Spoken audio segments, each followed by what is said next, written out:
how to disconnect and unpair a Bluetooth device on Samsung Galaxy S26 Ultra.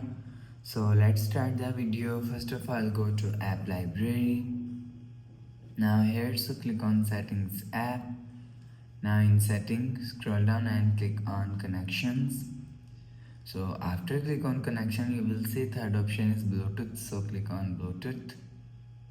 Now here, so click on this settings icon. So if you want to disconnect and unpair, so if you want to disconnect, so now here showing you disconnect option. So click on disconnect, you will see Bluetooth mode is disconnect. So if you want to unpair, so click on unpair. So after click on unpair, you will see Bluetooth mode is unpair.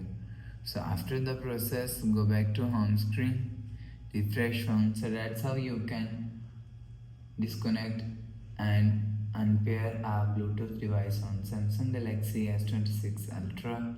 So if you like the video, please subscribe. Thanks for watching.